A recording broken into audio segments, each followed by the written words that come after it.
"56 years ago, Russia, the northern Ural Mountains. A group of 9 students of the Ural Polytechnic Institute embarked upon a difficult winter expedition to reach the Otorten mountain. Their journey seemed to progress according to plan. However, on the 7th day of their trip, the weather conditions worsened.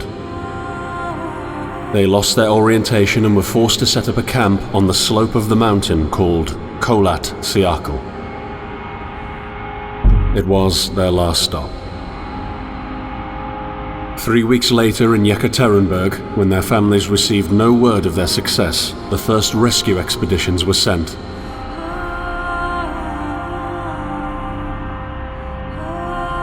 On February 25th, 1959, an abandoned encampment was found. The tent was torn down and covered with snow, with all the group's belongings left inside. Further examination revealed it was cut from inside out. The surrounding footprints indicated the crew had fled the tent. They were barefooted. This suggests a frantic escape, characteristic of people scared out of their wits. 2 sets of prints led to a forested area down the slope. The rescue team found an improvised fireplace and 2 bodies.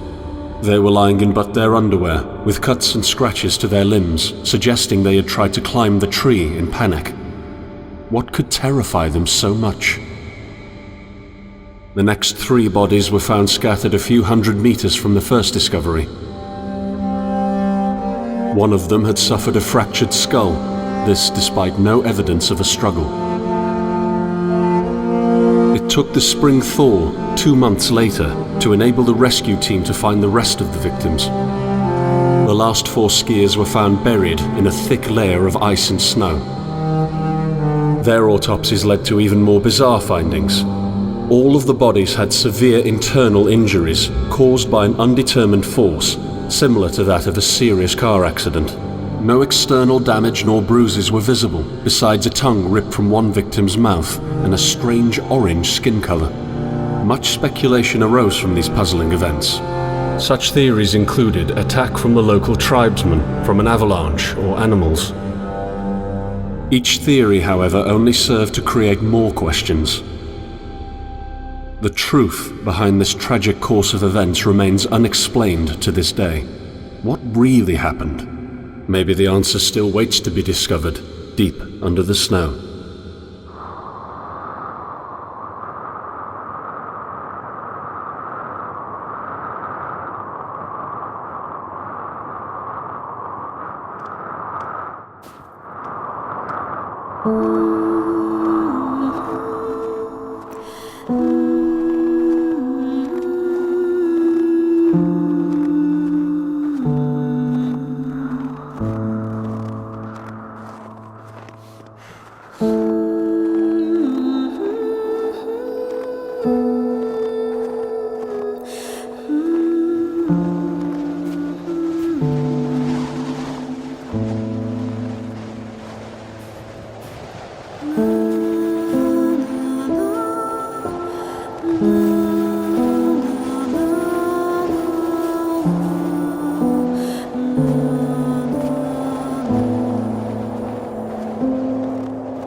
Coming to me.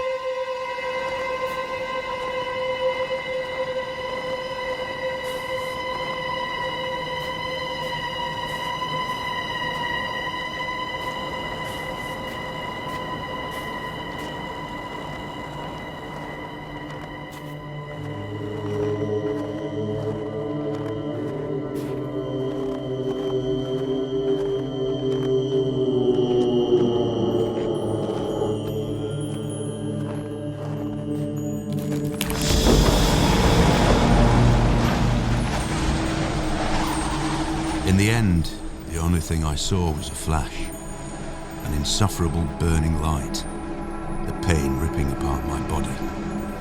I felt it tearing out of my soul. After a while, I was nobody, nothing. The light went out and I vanished into overwhelming darkness. I welcomed the end with delight.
Have you ever tried to hold on to your humanity when others convince you of being no more than a subject, an object, which they can bend to their will?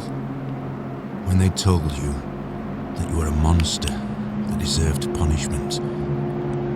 when you could really not remember your sins, when they took away your loved ones, leaving you to rot in the dark. The problem is that in their darkness, you have never been alone.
I set out the moment I heard about the incident. I was in the area, so I reported to the unit myself to be automatically assigned to the case. I arrived at Vishai on February the 19th, a couple of days before the Institute's rescue group. While waiting for them, I started asking around to see if anyone from among the locals knew anything about the incident. One of them said he had a hunting cabin in the search region and knew the area very well. I decided to use him as a guide. When the rescue team had finally arrived, I explained to them what the unit's role was in this mission and that all discoveries or observations should be brought to my attention before anyone else's. We established priorities, checked the equipment, and set off right away. It was not until February the 26th we found the tent that I believe belonged to the students. Initial findings show that the people in the tent cut its sidewall and for some reason tried to escape from it in panic. The tracks in the snow led to a forest 1.5 kilometers away. But the trail went cold after 500 meters and we had to carefully search the entire area. This was not a place of any average incident. We had shivers crawling all over our bodies because of the atmosphere surrounding us. I was convinced that something more than just an accident had occurred here. I had the feeling we were dealing with something unnatural.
sitting in room number 23, although sitting might not be the right word because we are running around trying to finish up packing anything else we could need.